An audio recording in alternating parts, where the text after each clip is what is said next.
this is Maya Smoot and Tristan Turner. And if you've come to Swan, you've seen them. They were both in our Midsummer from 2018. And they are superstar actors from our MFA acting program at UC Irvine.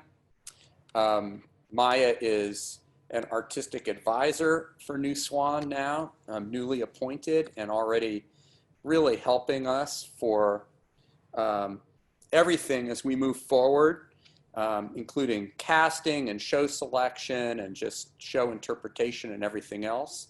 And, you know, Maya, I should say, also has done, how many times have you done Midsummer, Maya?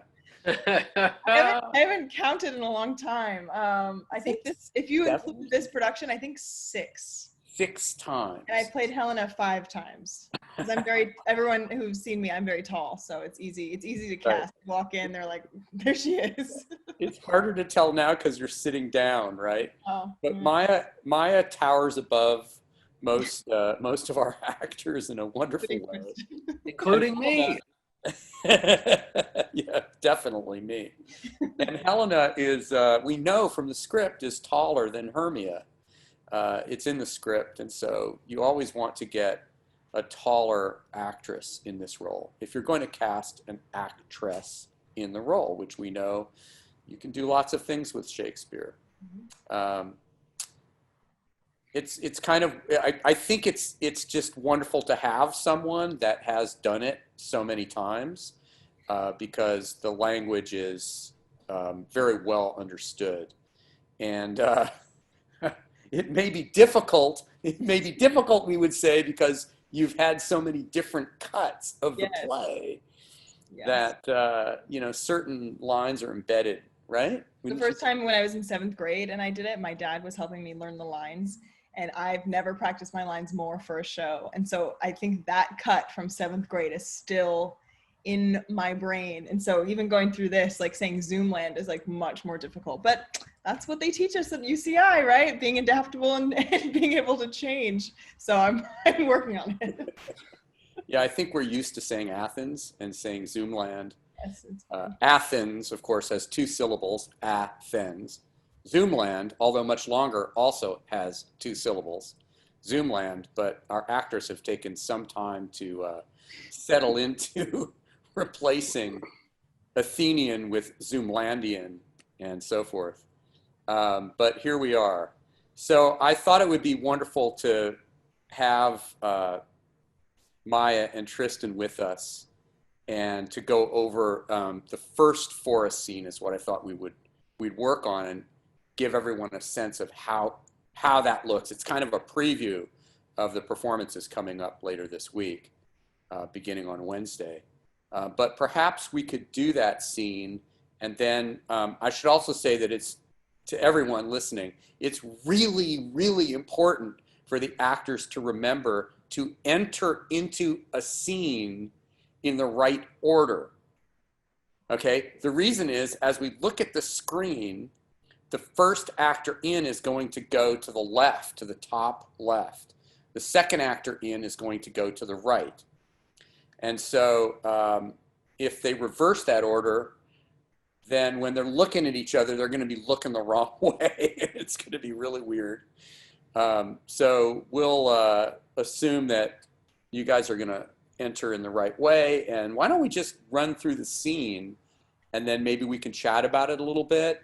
You can talk about your approach, how it's differed perhaps from being in the theater where we first did it together to now being on Zoom in a screen. And we can also answer questions and so forth. Okay, so I'm going to take myself out. Maybe you should take yourselves out too, and then we'll enter into it. Sounds good. Okay. Whenever we're ready? Yeah, whenever you're ready, take it away.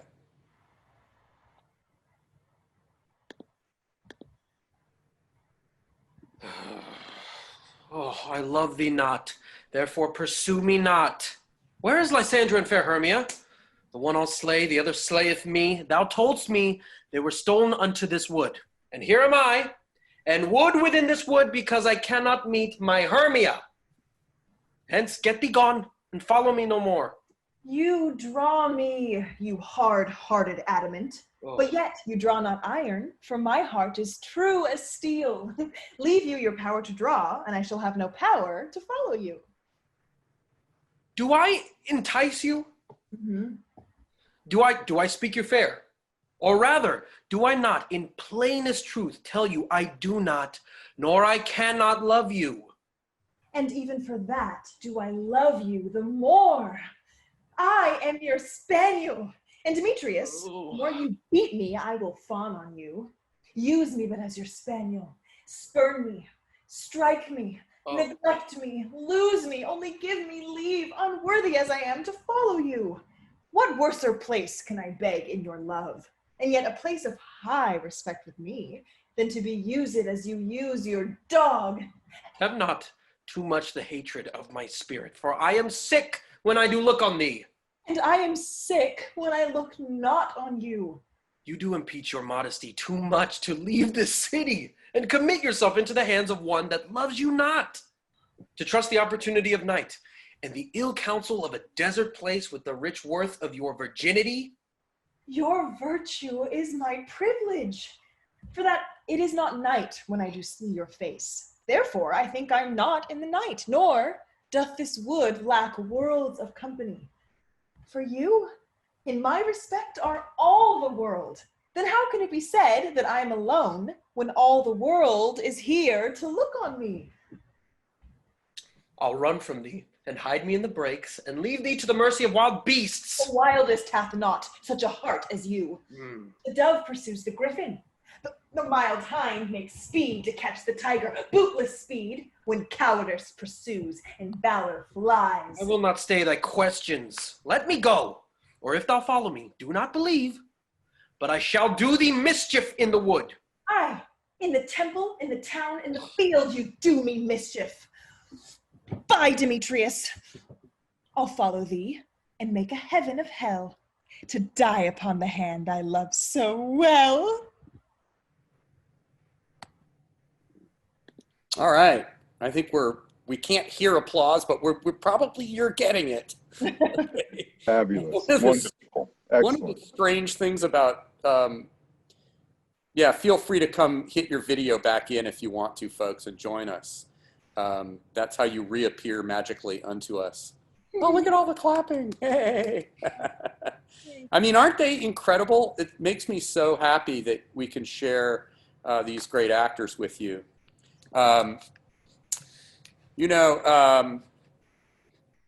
It's really, when you were watching it, if you could just show me with thumbs up, could you see them side by side, or were they on top of each other? Okay, good, because they should be side by side. And we're very careful about getting that to stream properly to the YouTube channel where you're going to be watching the show. Maybe you guys could talk about just how weird it is to be acting a scene in different places and pretending that you're sharing a space. You want to start? No, you can start. You go ahead. Me? Oh, no. Well, I mean, a lot of people always ask, like, how do you do it? How do you, memorize all these lines and commit yourself and be present and all that stuff? And that all is at even a higher level of difficulty when I am in my bedroom and I look to my left and I see my night table and not my smoot.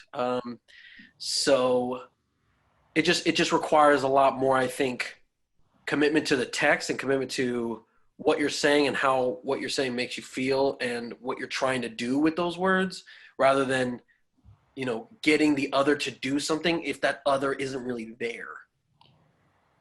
Like, and a lot of people, like, I liken it also to like monologues. Like, we have to perform monologues all the time for auditions, and then those directors tend to not, or the casting people tend to not like you looking directly at them. So you have to look at the wall and commit. So it reminds me a lot of that, which is just so much fun. But yeah, it's been challenging, but a really rewarding challenge. Yeah, that's really, really well. What are you thinking, Maya? Oh, I was going to say, I think that's really right about like monologues for sure, because like when you walk into a room, you try to fixate on one spot at the back of the room for a monologue.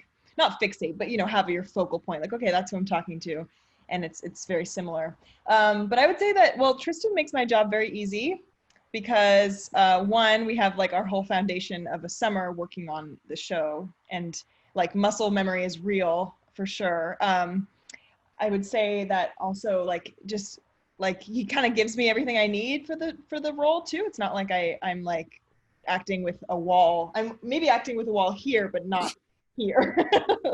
So it's nice. And also, we're like, that's our job in a way. Like, like, fake it till you make it. Like, sure, we're on Zoom, but we're gonna do the show, and we're well trained, and it's sort of magical, like the suspension of disbelief. I kind of do feel like he is there with me, and we are playing this push and pull chase scene together, and that's why I think even on Zoom, the show will translate, because there's kind of a trick that happens to your mind, like, oh, okay, I'm actually watching all these people together. But if you're sitting there like, oh, well, she moved her head this way and she looked that, like, it's not going to be any fun. Just like, if you see someone exiting backstage and you're kind of like paying attention to all the wrong parts of a show, you just kind of have to like enjoy what's happening. Yeah. Absolutely. Yeah. Tristan? Additionally, thank you for saying that, Maya. Maya makes my job very easy too. I personally think that, in my own head, I think that, Helena's more of the engine of this scene, because she's the one pursuing me. I would prefer to be alone. But one, it's in the text that I am sick when I do look on thee. So it's easy for me to not, I don't have to look over there. I could just kind of like look over here and, like kind of imagine that I'm trying to find Hermia. But I really think that focusing on the things that are in your reach within the script and within, the character development and everything is kind of the ticket, because my superpower as an actor is my hyperactive imagination. So I'm kind of like, oh my God, there's all these trees and I almost just tripped on a leaf. And I'm like, I can kind of like paint something here, and Maya's voice and her and like the color in it, almost paints her as if she's right there anyways. So I think imagination and,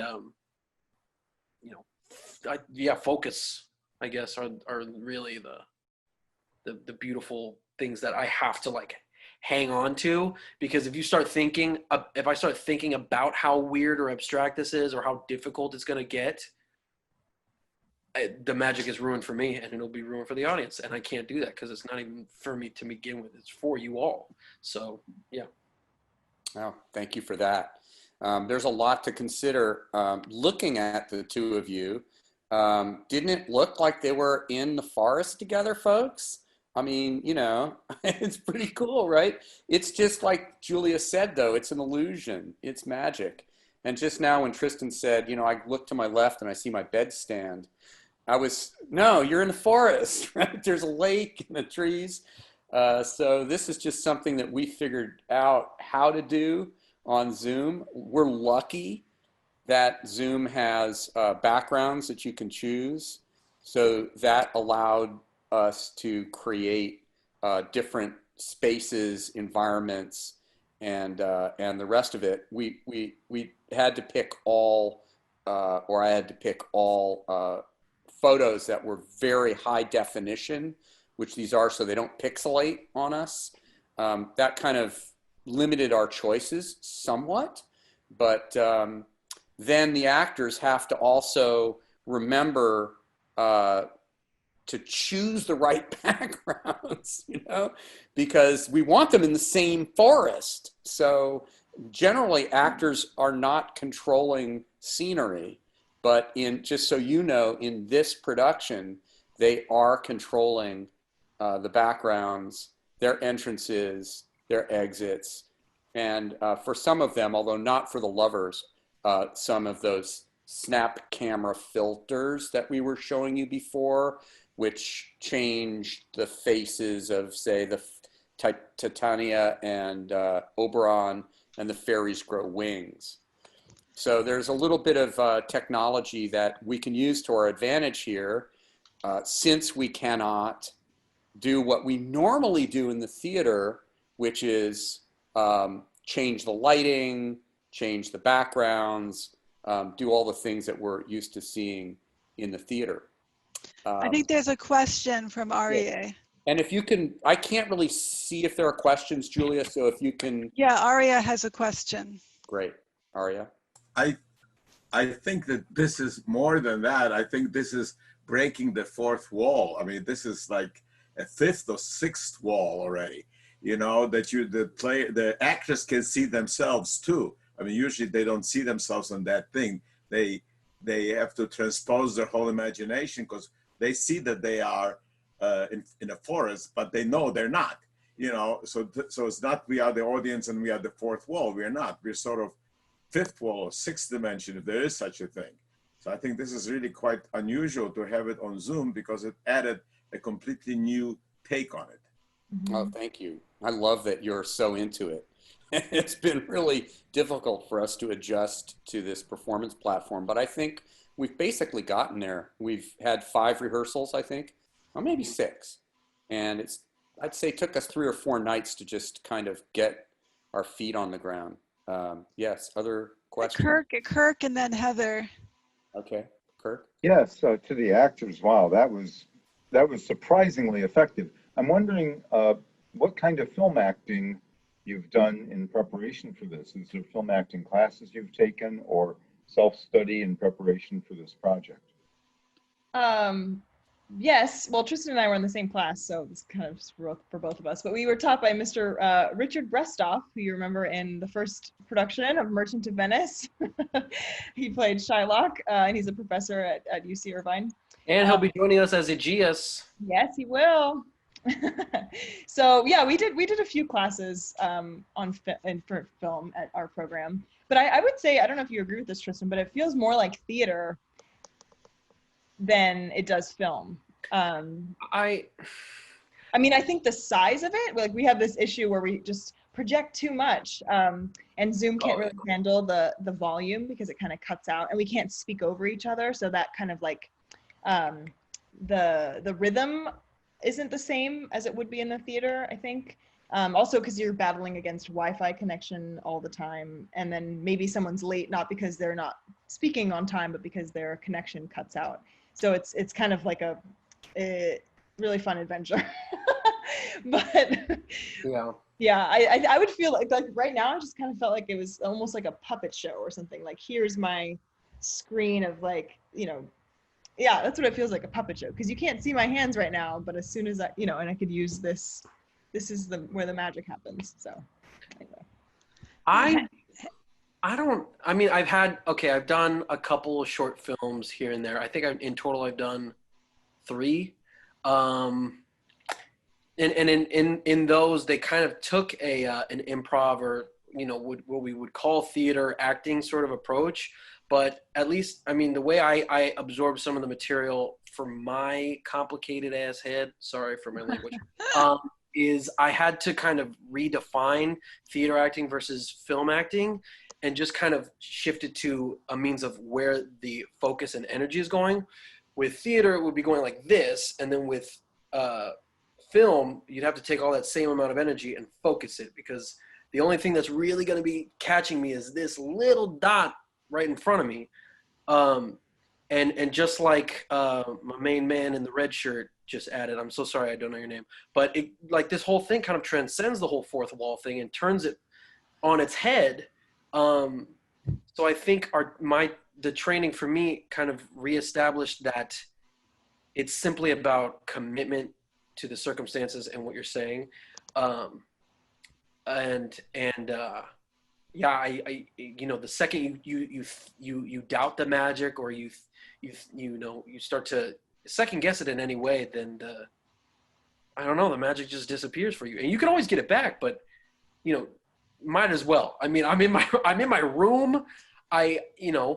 There's nothing else I can do but have fun myself and give the audience the best show they have. And I think that our acting training just told us to adapt. And I think that is a priceless lesson that we learned that will apply to theater or film, whatever. But yeah. And Heather has a question. I had a question, sort of a logistical question. If you're saying, okay, well, so Tristan needs to come in first so that then Maya is looking the right way and stuff. And so I'm just sort of wondering, I mean, obviously you've written that down but like normally you would have a stage manager who would be saying, I mean, are you texting or are you just listening and watching, and as soon as he hops on and you're just holding your finger over the start video? That one. Yeah. Well, and it also makes sense. Like a couple times Eli was like, oh, Maya, you come in first. And I'm like, no, I'm chasing him. And so it's like, it's the same thing in a theater. Like when we're waiting backstage and we hear the cue, you know, Puck said, or Oberon says, but who was here? We start running and Tristan's in front and I'm following him. So it's actually not that much. I mean, it is way different. Like, what are we kidding? But like, it's just like translating it for this. Yeah. I see him and then I go right in. That's right. I actually got almost every entrance wrong as we were staging it. I don't know how I got everything. It's weird. It's like everything's mirrored and backwards. But if you were in the theater watching this scene, you'd see Tristan as Demetrius run in first, and Helena would be running after him. So the actors know, and they always set me straight and say, no, I got to come in first, or I got to follow.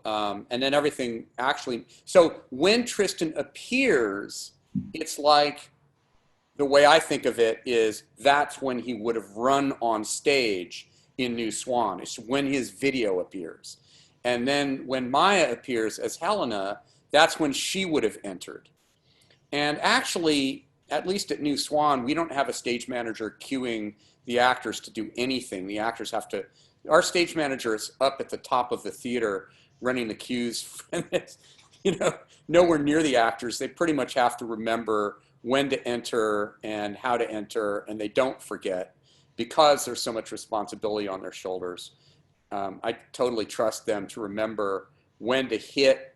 Actually, all they're doing is the same thing you did, which is just to hit the video, the stop video, start video button in order to enter. But, you know, it's maybe a little bit, I mean, all of that, like there's a little bit of technology incorporated in everything that we're doing because it's technological. So in putting the show together, folks, to tell you the truth, I wasn't really worried at all about the acting moments because we've done this show. It was just about a matter of getting the tech to work, frankly, and figuring out how it was going to support us and take us as far as it possibly could.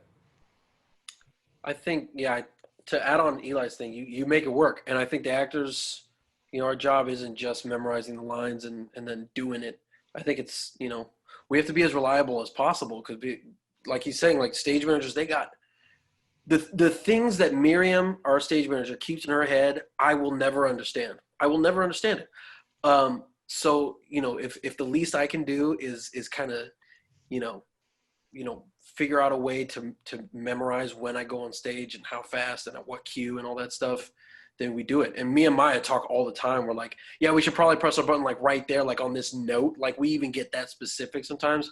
I remember we even did that when we were doing the show live.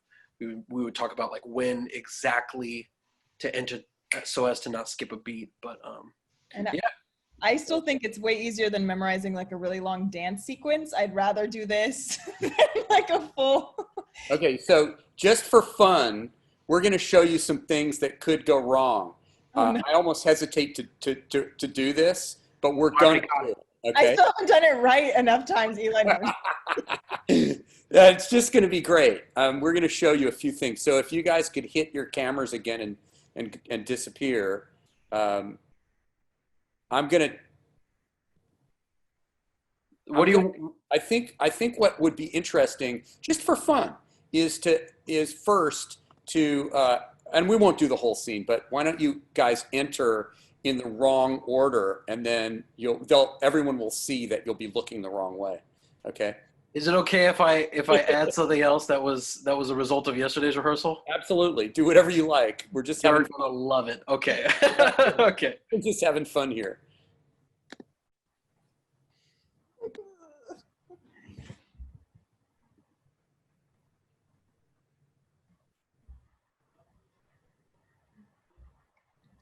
Demetrius, thou art muted.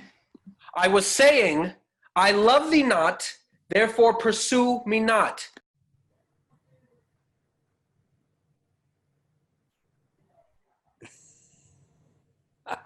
Thou told me they were stolen unto this wood, and here am I, and wood within this wood, because I cannot meet my Hermia. Hence, get thee gone, and follow me no more. You draw me, you hard-hearted adamant, but yet you draw not iron, for my heart is true as steel. Leave you your power to draw, and I shall have no power to follow you. Okay, all right. This is killing me. So you guys were Torture! you did everything I was going to do in the 3 takes. Oh yeah, the back. Oh God, sorry, dang it. That's okay. We can talk about these are the various things that can go wrong. Entering in the wrong order puts them in the wrong configuration for sightlines. Then you also muted, which is another thing we have been dealing with all week. And then you Very also hard. It's so hard to improvise Shakespeare lines. So hard. Thou art muted.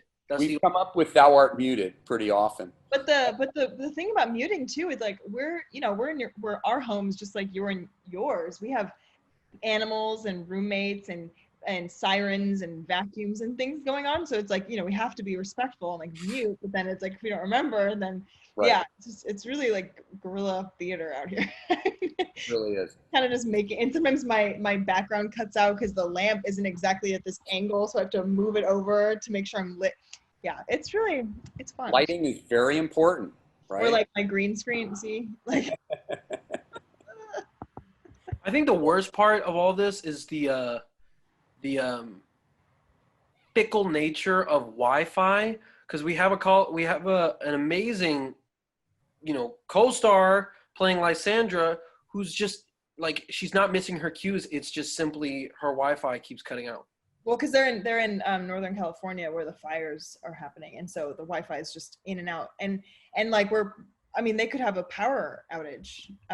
Don't say it. I know. I just knocked on wood, but again, we're at the mercy. Like, I think I just miss being in a room and like the only thing having to worry about is like running back from the vending machine before break. Like that was like the main thing that we were up against. For sure. Why don't we do one other exercise, just because you performed the scene so beautifully the first time as rehearsed. I'd like everyone to just see what happens when we mess with tempo a little bit, because we have it tempoed really nicely, but I'd love for you to just act it too fast, just get a little out of control, and just see what happens also, because the Zoom doesn't really allow us to overlap lines. So if you overlap a little bit, just see what happens. Should we come in the right order? Yeah, let's come in the right order. We'll give that advantage. So right now it's just maybe like speeding it up a bit. We're just going too fast. Gotcha. And overlapping. Okay.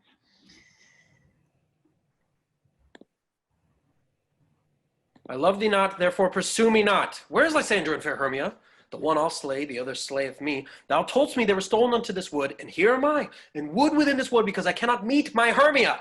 Hence get thee gone, and follow me no more. You draw me, you hard-hearted adamant, but yet you draw not iron, for my heart is true as steel. Leave you your power to draw, and I shall have no power to follow you. Why entice you? Do I speak you fair? Or rather, do I not in plainest truth tell you, I do not, nor I cannot love you? And even for that, do I love you the more. I am your spaniel, and Demetrius, the more you beat me, I will fawn on you. Use me, but as your spaniel. Spurn me, strike me, neglect me, lose me, only give me leave, unworthy as I am to follow you. What worser place can I beg in your love, and yet a place of high respect with me, than to be used as you use your dog? Tempt not too much the hatred of my spirit, for I am sick when I do look on thee. I am sick when I look not on you. You do impeach your modesty too much to leave the city and commit yourself into the hands of one that loves you not, to trust the opportunity of night and the ill counsel of a desert place with the rich worth of your virginity. Great. It's just so fast. So that's kind of an amazing demonstration of language and articulation. But it's so fast we can't really follow it, So we tempo shows at a pace that people can can get, can catch, can understand. And here too, with you can feel like the beginnings of their lines when they just start. It's just hard to hear them. It's hard for the computer system to catch them. So the computer has to identify who's speaking. And actually, as you probably all know, because you've probably all been on Zoom a bit, the audio on Zoom is really, it's got a very narrow bandwidth, meaning that the quality is very, very low. One of the things that we have found is that we can't overlap and synchronize voices. So in the show, there were songs that were sung in harmony. We just can't do them because the computer's it's just, Zoom system's going to pick one voice over another, and then the other voice is just going to muddy the first voice. So aside from the natural tempo that allows us to understand the language and feel the poetry. I think Stu had a question. Good. Stu. Hi, Stu. Unmute thyself. Okay, I'm here. Eli, this is a question for Eli. When we're sitting in an audience in live theater, we don't see, even as close as we can get, we don't see facial expressions the way we do here. How did you direct to accommodate those really up close? Every single line they're giving is an up close facial expression. Did you give some direction differently? No, I haven't directed facial expression at all, Stu. Honestly, I have not told them how to look, because if they are dropped into the scene and if they are experiencing the experience that the character's experiencing, their faces are going to reflect that moment quite naturally. And the last thing that I really want the actors to do is to think about how they look or to change their faces in any particular way. I honestly don't think I've given that note at all, nor would I, but it's a great question. What I will say about the camera, and something that I have let the actors know, is that, as you point out, we can see the actors a little bit, I would say, more intimately than in the theater. That's the word I would use. It's closer. We feel them. We feel that they are closer to us than the 15 feet away that you would be, or 10 feet away in New Swan. And New Swan is a very intimate theater, right? As theaters go, we're really close. But here they're really close. They stepped quite a few feet closer to us. So one of the things that I've encouraged the actors to do is not to yell and not to have to project in a way that they would to be heard clearly in theater. It just isn't necessary. And also, frankly, the system, the Zoom system, if you get too loud, it kind of freezes up. It actually shuts down a little bit. And that's, I think, been a tricky direction for the actors, because they've memorized these lines with a certain ferocity of passion, and they still need to feel that, but kind of come off it a little bit. Yeah, Maya? Oh, it's also the difference of, like, if I'm looking at my refrigerator, which is across the room, or if I'm looking at the plant on the table, which is closer, then I'll send my voice to the refrigerator a bit. Anyway, it's funny that that's how it changes. That's how the direction of, like, oh, speak to the, the back seats of the Swan versus also it's like, oh, it's whether it's my refrigerator or my plant. It's so weird. Yeah. I would also say, I mean, that's really interesting. Oh, Julia, I'm sorry. Yeah, Maya, you did some wonderful things in rehearsal where you're almost using, it's as if Helena is using the screen as a mirror. Like when you say, I'm ugly as a bear, or I want to catch your eyes and become like you. Did you just kind of develop that technique sort of spontaneously? And I wonder whether she could demonstrate that, or is that too much? No, I think that's a great idea. It's like using the camera as a place to go for asides. Normally in the theater, we would go to the audience with our asides, as you have seen at Swan, and our audience is here. So But it's even more than that. It's like Maya's looking at herself, and because Helena's always evaluating her, how she looks compared to Hermia. And you do some just brilliant things where you just get right in at the camera, and it's as if you were like in one of those, yeah, that sort of thing. that's a It's great so moment. cool. It's Well, so cool. like to like, you know, get all philosophical with it. It's like if we're setting it now and this girl is like very, very insecure and she's looking at herself, like what the guy in the red shirt said, like, how could you not escape your own image? And like, if you're acting as a character, if Helena's right there, then of course I'm just going to be like, oh, wow, what's wrong with me? Or like the drama of it, like everyone who's seen the 2018 production, like she's very dramatic. So like getting right here is like, it's like using what I have and like all the tactics that I have in my box. Do you have a moment that you can show us a little bit of that, Maya? Yeah, I mean, her line famously, "I am as ugly as a bear." It's like she's like looking at herself. So sad. But that's what that's true. Like 2020, like what are girls doing all day? Sad. There were questions, right? It looked like Kirk had a question. Yes, one of the things I'm missing a little is the wonderful body acting. In New Swan Theater, both of you folks were using every part of your body, and I'm sort of missing that a little. I'm wondering, Eli, how do you compensate for that loss? It's just a loss, Kirk. It's a serious loss, and you're right. That's what I think we do lose, because in Zoom it's pretty much shoulder up or chest up. Some of the actors, and this is just a limitation of where the actors are able to Zoom. Like Tristan's in a really small room, so he cannot stand up. And because he can't stand up, we decided to leave all of the lovers sitting, because it's weird to have 3 lovers standing and 1 sitting. But that's just a limitation of space. Caden, who plays Lysandra, was in a garage and was able to stand up and distanced, and it really looked pretty cool. But it looked weird that Caden was the only one able to do that. So yes, that is something definitely you picked up right away that you lose in this production, and especially with comedy. And I love comedy, and I train clowns and do a lot of physical comedy. So the show was really filled with physical comedy. The thing perhaps maybe that I miss the most, although maybe we shouldn't talk about what we miss, but I miss a lot of the physical shenanigans that was in Pyramus and Thisbe. We just can't do it. We still have my fall though. On the other hand, we're being more focused on the words and their facial expressions, which are really wonderful. Yeah, there's some give, there's some take, there's some get, there's some loss. But, I guess that's the nature of theater and the nature of performance. Gwen has a question. And unmute thyself. How do the actors hear each other? How do you know that he's finished his speech? And without our hearing anything.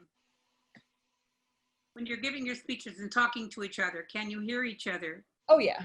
Yeah. You don't pick it up. Is it an earphone or? No, it's like how you're hearing me right now. I can hear him. But we don't hear him when you're, I just can't figure out why he's not speaking. Well, he wouldn't be speaking at the same time, but you can hear each other completely. They can hear each other in real time.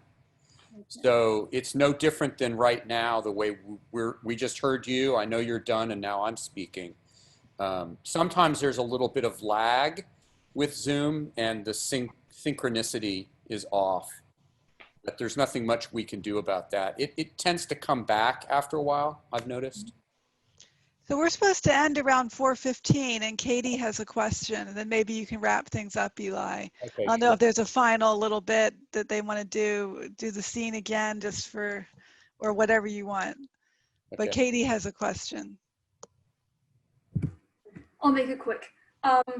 So I just, you mentioned earlier about the soliloquies, being able to deliver them directly to the camera. What I've just realized is if they're soliloquies, you'd be the only one zooming at that point, which I guess is that another way to increase the intensity? Because if you're in gallery view, which is how you're supposed to view this, you're the only one in the room, so your image immediately becomes bigger. Right. Well, that's one of the big options that we have, is whether we're putting the actors in gallery view for a scene so that we can see all of the actors. Let's say there's 5 mechanicals. Or if we want to switch to speaker view, perhaps to pick up one of the monologues, soliloquies, or moments. And we do shift between those 2 options. Well, I think the soliloquy thing is interesting because it is just me on the screen when I have the soliloquies. And it's like, it kind of reminds me of when I was in high school, and I know people still do this now, but I would make videos like, oh, hi, you know, it's like, welcome to my channel type of like YouTube things. And it feels like that. It's like, it's a little bit of like a I don't know, like, it's a little bit of like a diary, like a self-recorded diary type of situation. And that's where we kind of come up with our best plans. And Helena, for her like big first speech, like that's where she kind of is able to reflect, and then boom, like she comes up with the plan and then leaves. So I don't know. I think it's kind of fun, even though it is really disorienting seeing yourself on camera that close. Yeah. But I was thinking to wrap up, maybe Maya, you could give us one of those soliloquies. Since With the pink bedroom. And the pink yeah. bedroom. Oh yeah, bring in your bedroom, and then Tristan too, if there's a section you'd like to perform, we could do that too. This works a lot better when I'm wearing my full outfit. I can't think of it offhand. All right, we're gonna hit our cameras and go away.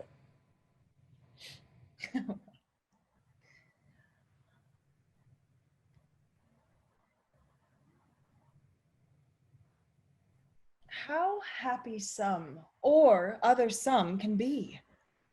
Through Zoomland, I am thought as fair as she. But what of that? Demetrius thinks not so. He will not know what all but he do know. And as he errs, doting on Hermia's eyes, so I, admiring of his qualities. Things base and vile, holding no quantity, love can transpose to form and dignity.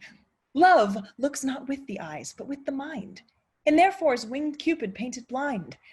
For ere Demetrius looked on Hermia's eyne, he hailed down oaths that he was only mine. And when this hail some heat from Hermia felt, so he dissolved, and showers of oaths did melt. I will go tell him of fair Hermia's flight. Then to the wood will he tomorrow night pursue her. And for this intelligence, if I have thanks, it is a dear expense, but herein mean I to enrich my pain, to have his sight thither and back again.